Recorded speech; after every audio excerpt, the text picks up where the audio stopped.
नमस्कार मित्रों, स्वागत है आपके अपने परिवार टीसीएस पाठशाला में। मैं धर्मेंद्र कुमार स्वागत करता हूं। दोस्तों, आज हम लोग वायुमंडल से संबंधित कुछ महत्वपूर्ण प्रश्न देखेंगे जो कभी न कभी प्रतियोगी परीक्षाओं में पूछे गए। और आज जितने भी प्रश्न शामिल किए गए हैं वो सारे के सारे ऐसे प्रश्न हैं जो कभी न कभी पूछे गए हैं। ठीक है, तो चलिए बिना देरी के हम लोग शुरू करते हैं। पहला प्रश्न है, वायुमंडल कई प्रकार की गैसों के मिश्रण से बना है। ध्यान दीजिएगा, वायुमंडल कई प्रकार के गैसों के मिश्रण से बना है। पृथ्वी के नजदीक वायुमंडल में मुख्यतः पाई जाती है। कहने का मतलब हम लोग जानते हैं कि वायुमंडल जो है वह विभिन्न प्रकार के गैसों का मिश्रण है जो पृथ्वी के सतह के ऊपर पाई जाती है। इसमें यह पूछा गया है कौन कौन सी गैसें मुख्य रूप से पाई जाती है। तो हम लोग जानते हैं कि नाइट्रोजन जो पाई जाती है वह पाई जाती है 78% लगभग में, और ऑक्सीजन जो पाई जाती है वह कितना पाई जाती है तो हम लोग जानते हैं 21% लगभग में पाई जाती है। इसका मतलब है कि हम लोग इसमें ढूंढेंगे नाइट्रोजन और ऑक्सीजन, और पहला ही विकल्प है नाइट्रोजन और ऑक्सीजन। ठीक है, चलिए हम लोग दूसरा प्रश्न देखते हैं।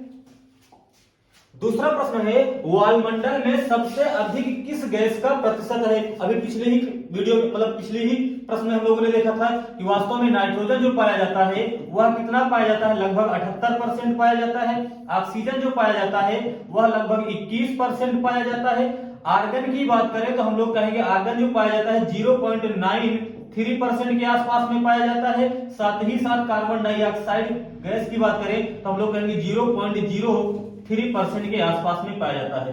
तो क्या पूछा गया है, सबसे अधिक, तो हम लोग कहेंगे सबसे अधिक कौन सी गैस पाई जाती है तो हम लोग कहेंगे नाइट्रोजन गैस पाई जाती है। चलिए दूसरा प्रश्न हम लोग देखते हैं।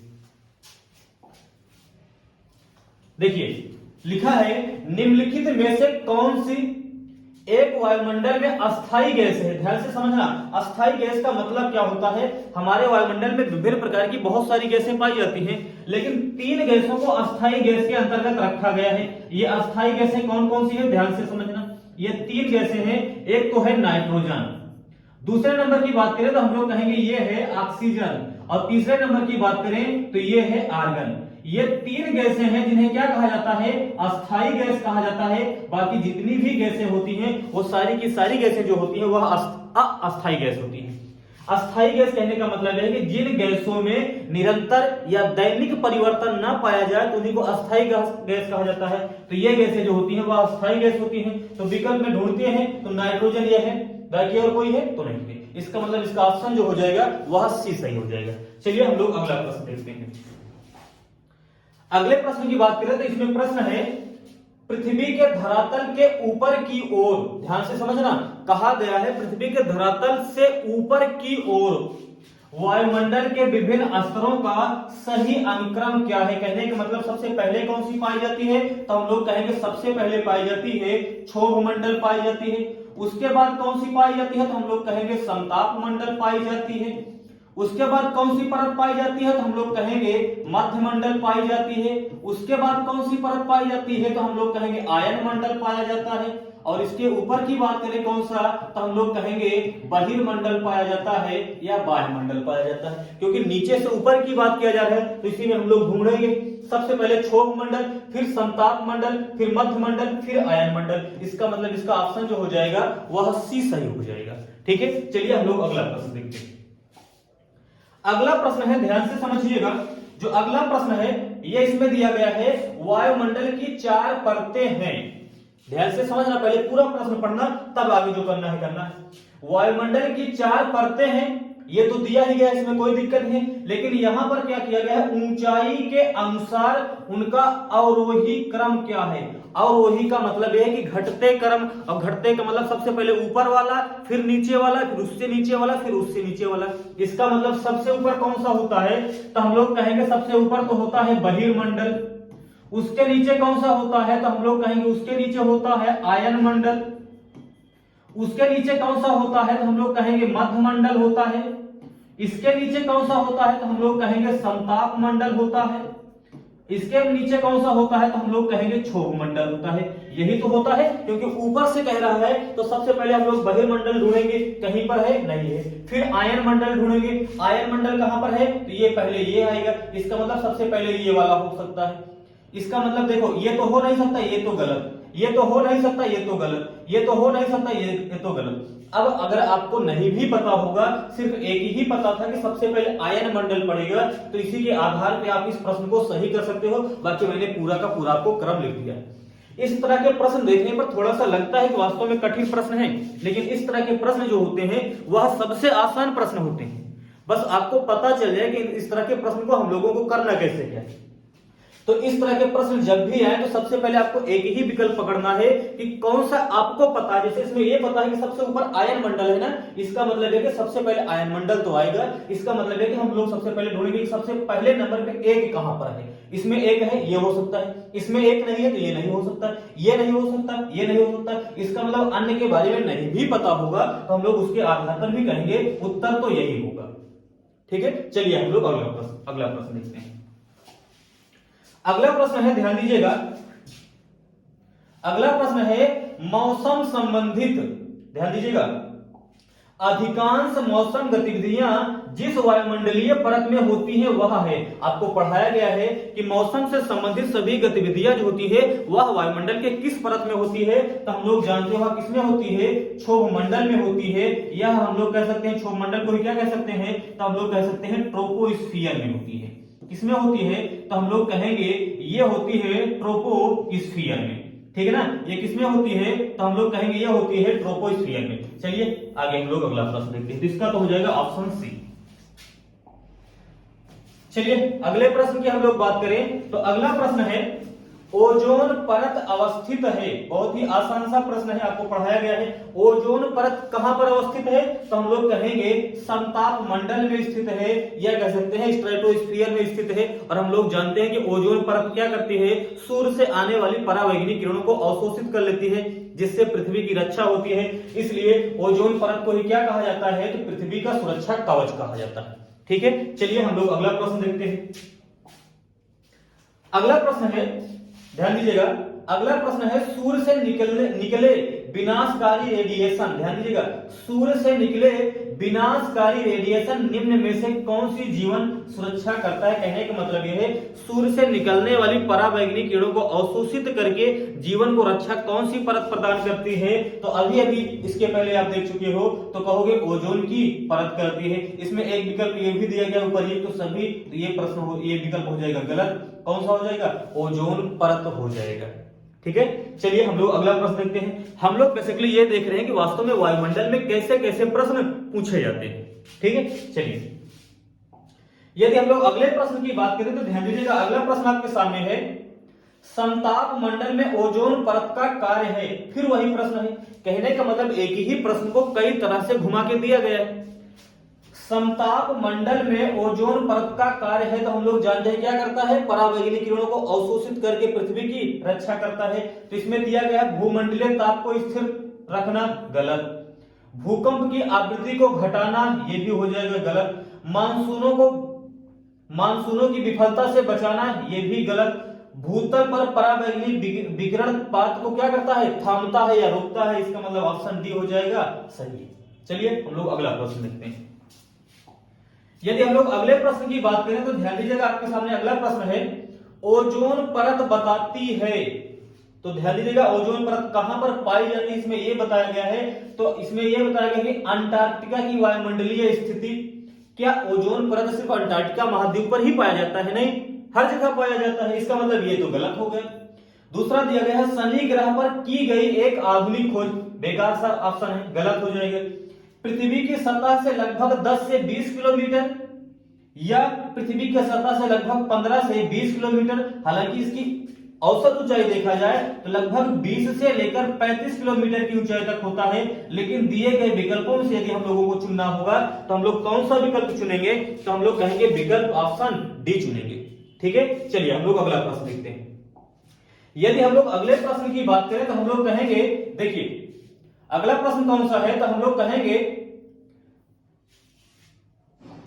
रेडियो तरंगों के विक्षेपण के लिए वायुमंडल के निम्नलिखित स्तरों में से कौन सा स्तर उत्तरदायी है। कहने का मतलब है कि ऐसी कौन सी परत है जो रेडियो तरंगों को परावर्तित करती है, ये कहा गया है। और हम लोग जानते हैं रेडियो तरंगों को परावर्तित करती है, इसलिए बेतार संचार प्रणाली संभव हो पाता है। जब हम लोग टीवी वगैरह देखते हैं, मोबाइल से बात करते हैं, तो किसके कारण से होता है, तो हम लोग कहेंगे किसके कारण से होता है, आयन मंडल के माध्यम से होता है। क्षोभ मंडल में क्या होता है, तो मौसम से संबंधित सभी घटनाएं घटित होती हैं। समताप मंडल में क्या है, तो हम लोग कहेंगे ओजोन परत पाई जाती है। मध्य मंडल में क्या होता है, तो हम लोग कहेंगे यहाँ पर टूटते हुए तारे पाए जाते हैं, साथ ही साथ यह सबसे ठंडा परत भी है। चलिए, तो इसका ऑप्शन डी सही हो जाएगा। अगला प्रश्न हम लोग देखते हैं। अगला प्रश्न आपके सामने है, उत्तरी ध्रुवीय प्रकाश के लिए वायुमंडल की कौन सी परत जिम्मेदार है। चलिए, हालांकि ये चीज आपको हो सकता है ना बताया गया है, ये जब मैं सौरमंडल पढ़ाऊंगा तो वहां पर बताऊंगा कि जो सौर ज्वालाएं होती हैं उत्तरी ध्रुव पर पहुंचती हैं तो उसी को क्या कहा जाता है, ऑरोरा बोरियोलिस कहा जाता है। और जब दक्षिणी ध्रुव पर पहुंचती हैं तो उसी को ऑरोरा ऑस्ट्रेलिस कहा जाता है। और ये कहां तक पहुंचती हैं, तो ये पहुंचती हैं आयन मंडल तक। कहां तक पहुंचती हैं, तो ये पहुंचती हैं आयन मंडल तक। तो दिए गए विकल्पों में से कौन सा सही हो जाएगा, तो हम लोग कहेंगे ऑप्शन सी सही हो जाएगा। चलिए, हम लोग अगला प्रश्न देखते हैं।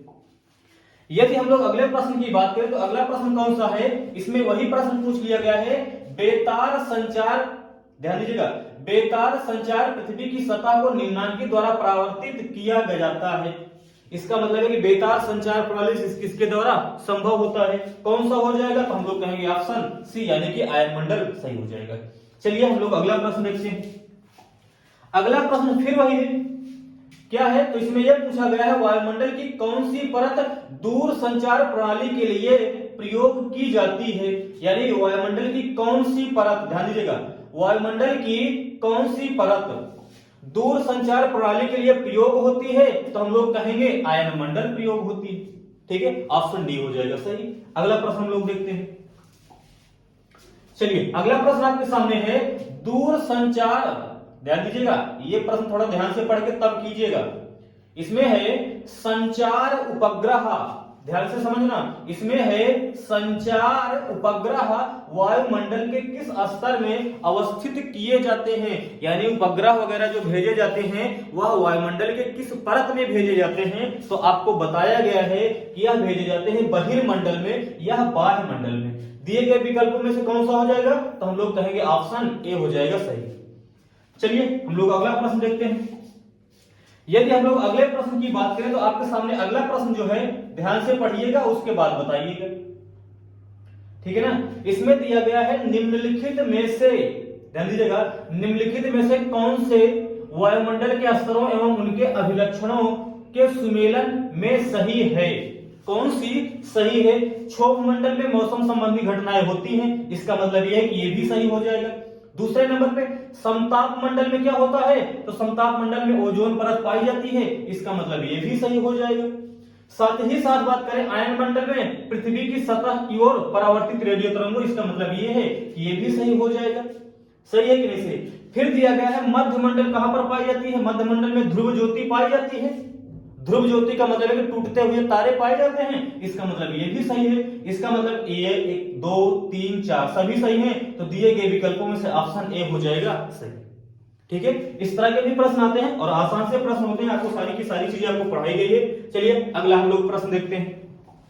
यदि हम लोग अगले प्रश्न की बात करें तो अगली प्रश्न है, ग्रीष्म काल में, ध्यान से समझना, ग्रीष्म काल में आर्द्र उष्मा, उष्मा तो है, उष्मा का मतलब ताप, आर्द्र का मतलब कुछ ना कुछ उसमें नमी की मात्रा होगी, का अनुभव कब होता है, ध्यान देना, होता है जब।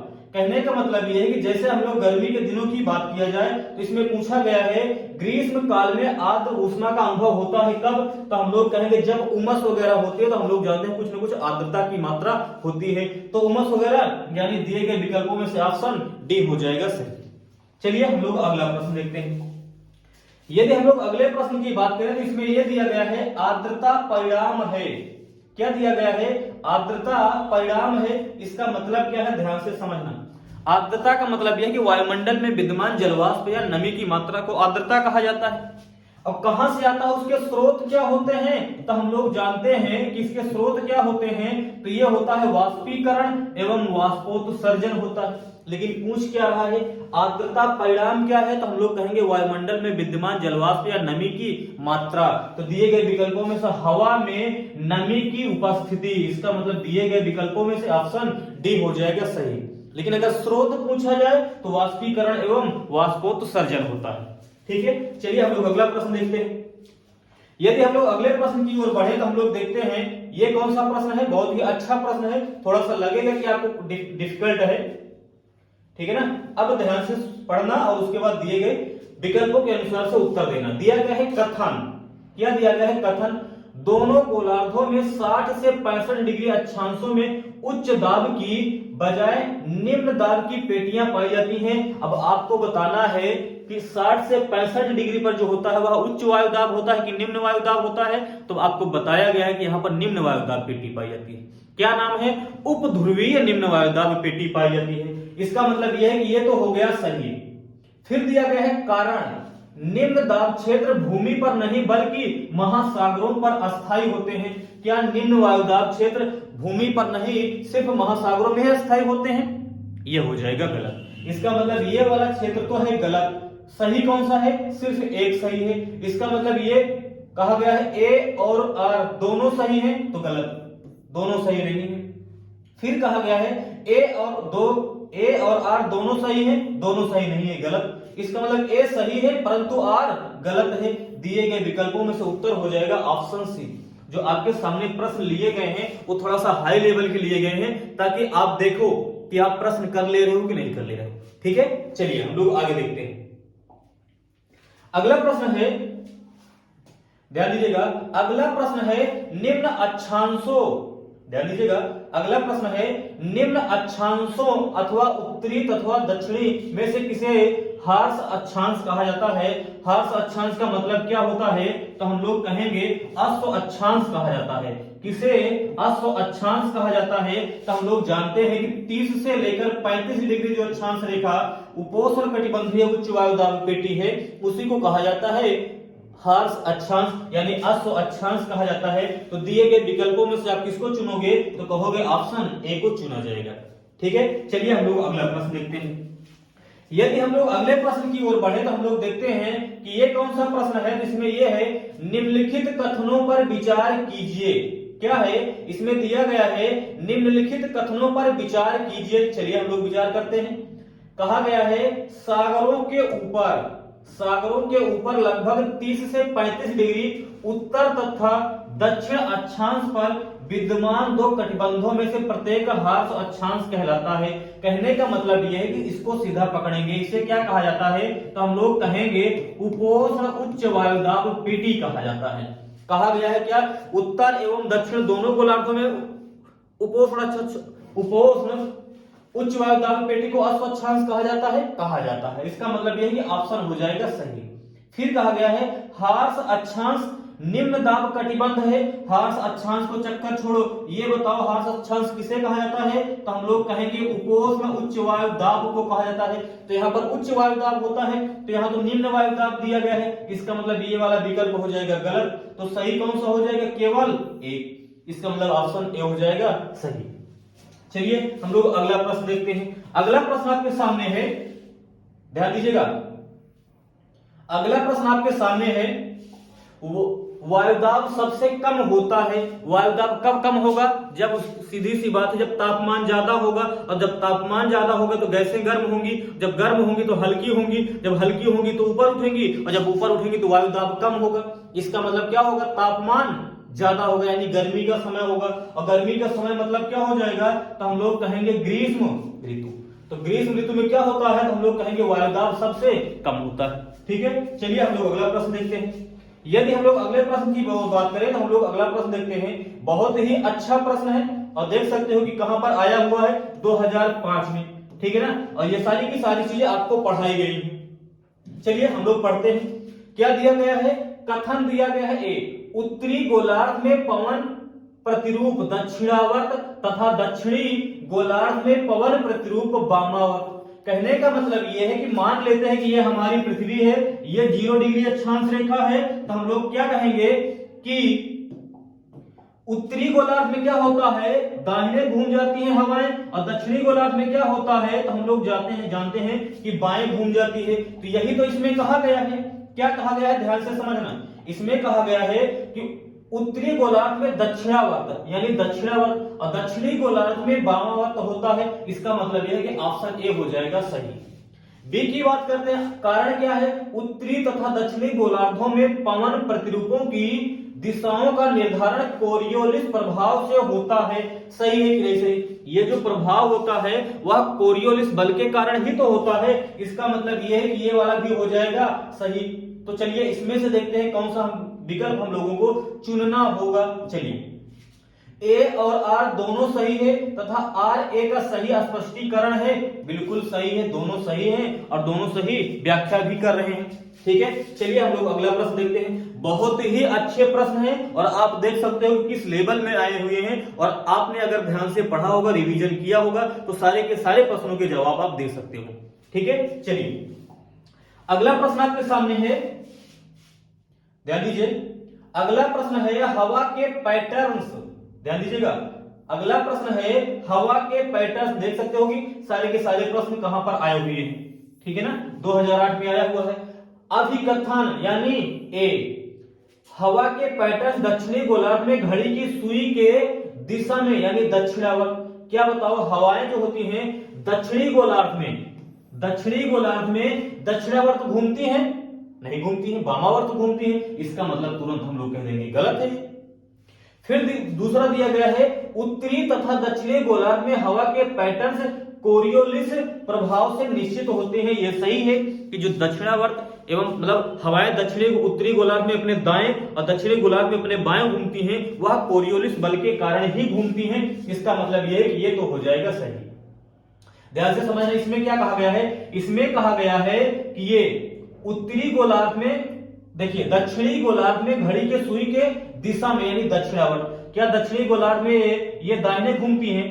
कहेंगे नहीं, कहां घूमती हैं? बाएं घूमती हैं। इसका मतलब पहला गलत, दूसरा सही। तो पहला सही और ये गलत, दिए गए विकल्पों में से ऑप्शन सी सही हो जाएगा। बहुत ही अच्छे प्रश्न है, देखते रहिए। चलिए अगला देखते हैं हम लोग। अगला प्रश्न आपके सामने है, चलिए अगला प्रश्न आपके सामने आ गया है, बताइए आप लोग उत्तर। प्रश्न है, उत्तरी गोलार्ध की तुलना में दक्षिणी गोलार्ध में पश्चिमी पवन अधिक सशक्त तथा अस्थायी होती है। कहने का मतलब है कि उत्तरी गोलार्ध की अपेक्षा दक्षिणी गोलार्ध में जो पवनें होती हैं, पछुआ पवनें होती हैं, वह अधिक तेज गति से चलती हैं। फिर पूछा गया है क्यों। विकल्प हम लोग पढ़ते हैं, उत्तरी गोलार्ध की तुलना में दक्षिणी गोलार्ध में भूखंड कम है। बिल्कुल सही है, उत्तरी गोलार्ध की अपेक्षा दक्षिणी गोलार्ध में स्थल की मात्रा कम है, ये आपको बताया गया है। इसका मतलब ऑप्शन ए हो जाएगा सही। और पढ़ते हैं, उत्तरी गोलार्ध की तुलना में दक्षिणी गोलार्ध में कोरियोलिस बल अधिक प्रभावी होता है। गलत, कोरियोलिस बल जो होता है वह हर जगह बराबर ही होता है। फिर दिया गया उपयुक्त में से कौन सा कथन सही है? इसका मतलब केवल एक सही है। ठीक है, तो इसका हो जाएगा ऑप्शन ए। चलिए अगला प्रश्न देखते हैं। बहुत ही अच्छे लेवल के प्रश्न लिए गए हैं और आप खुद भी देख रहे हो कि सारे के सारे प्रश्नों के जवाब आप दे सकते हो। ठीक है ना, और लगे आपको कि हाँ कठिन है तो बताइएगा। सारी की सारी चीजें आपको पढ़ाई गई है, मुझे लगता है कि आप सारे के सारे प्रश्नों के जवाब आसानी से दे सकते हो। फिर कहा गया है, गरजती चालीसा प्रचंड पचासा चीखता साठा क्या है? आसान सा प्रश्न है। क्या है? समुद्री तूफान है ना? गलत। दक्षिणी गोलार्ध में पश्चिमी पवनें हैं? बिल्कुल सही। दक्षिणी गोलार्ध में जब पश्चिमी पवनें बहुत तेजी गति से चलती हैं तो 40 डिग्री दक्षिणी अक्षांश पर इसी को गरजता चालीसा कहा जाता है। 50 डिग्री दक्षिणी अक्षांश पे प्रचंड पचासा कहा जाता है और 60 डिग्री दक्षिणी अक्षांश पे चीखता साठा कहा जाता है। ठीक है, इसका मतलब यह है कि ऑप्शन बी हो जाएगा सही। एक मिनट, दक्षिणी गोलार्ध में पश्चिमी पवन है, उत्तरी गोलार्ध में पश्चिमी पवन है ना, सिर्फ दक्षिणी गोलार्ध में प्रशांत महासागरीय धाराएं। गलत, इसका मतलब ऑप्शन बी हो जाएगा सही। चलिए अगला प्रश्न हम लोग देखते हैं। और जितने भी प्रश्न लिए गए हैं बहुत ही अच्छे प्रश्न लिए गए हैं और आपको भी मजा आएगा कि अगर आपने पढ़ा होगा या रिवीजन किया होगा तो लगेगा कि हाँ आपको प्रश्न जो कराए जा रहे हैं वह काफी अच्छे लेवल के कराए जा रहे हैं। चलिए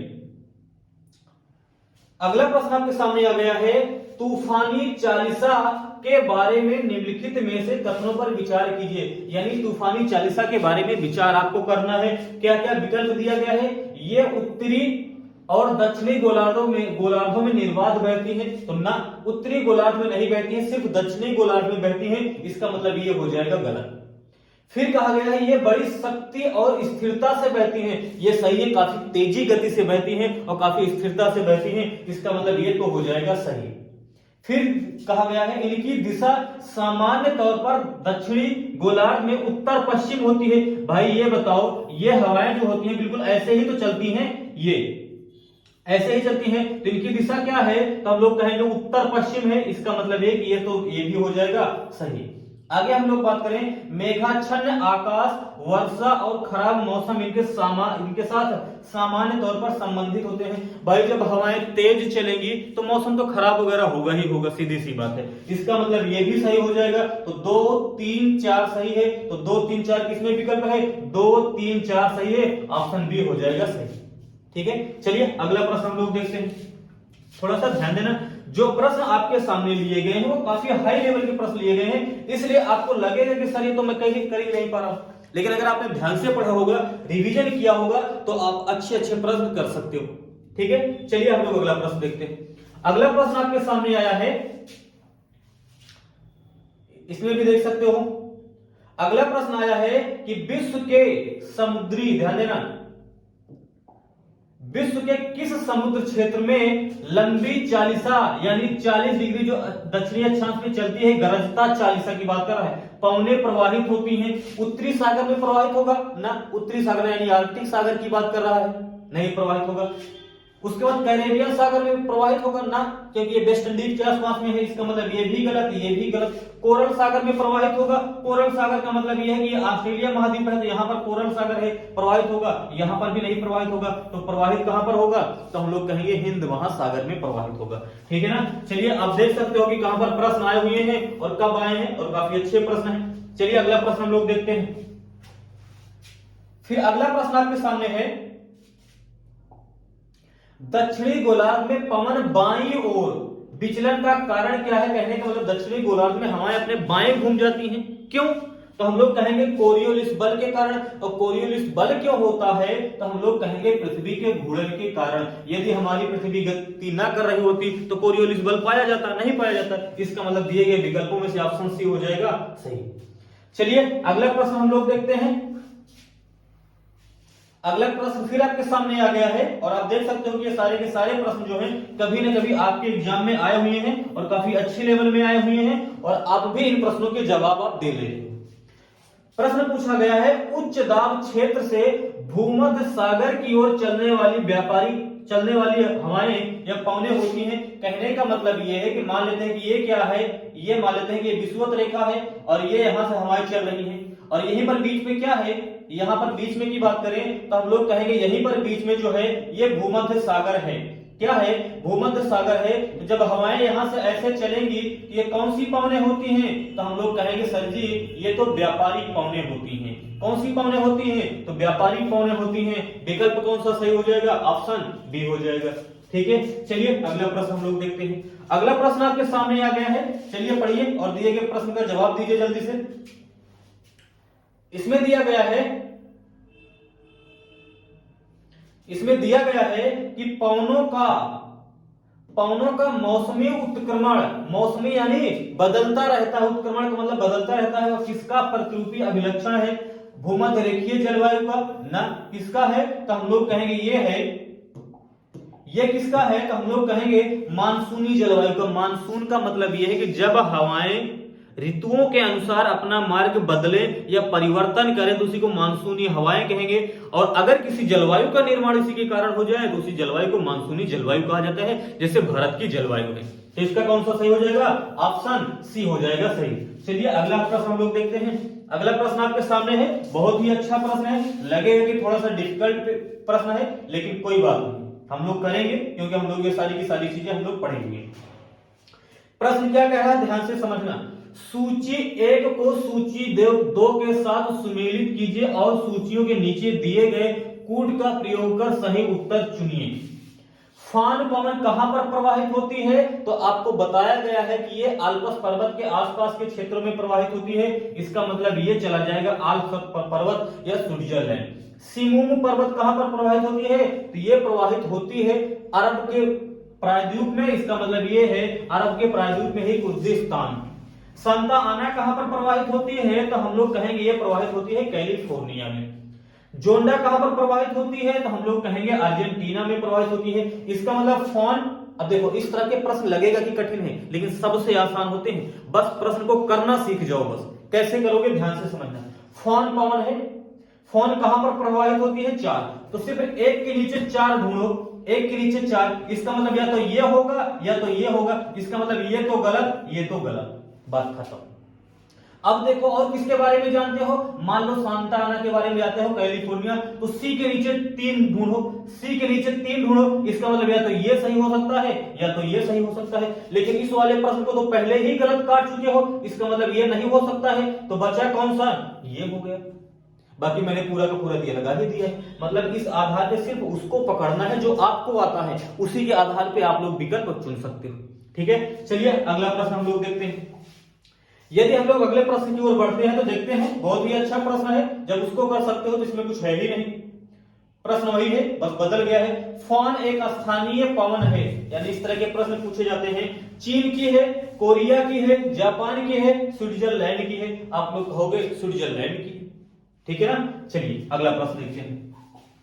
अगले प्रश्न की ओर यदि हम लोग बढ़ते हैं तो कौन सा प्रश्न है, ध्यान से समझना। ये भी थोड़ा सा अच्छे लेवल का प्रश्न है, देख सकते हो आया हुआ है। और कब आया हुआ है? तो 2016 में। यूपी पीसीएस कब आया हुआ है? तो 2016 में आया हुआ है। इस चीज को देखकर बिल्कुल भी डरने की जरूरत नहीं है। ये देखो खुद को आ रहा है कि नहीं आ रहा है, पढ़े हो कि नहीं पढ़े हो, और पढ़े हो तो रिवीजन किए हो कि नहीं किए हो। यदि रिवीजन किए हो तो सारे के सारे प्रश्नों के जवाब आप दे सकते हो, ठीक है ना।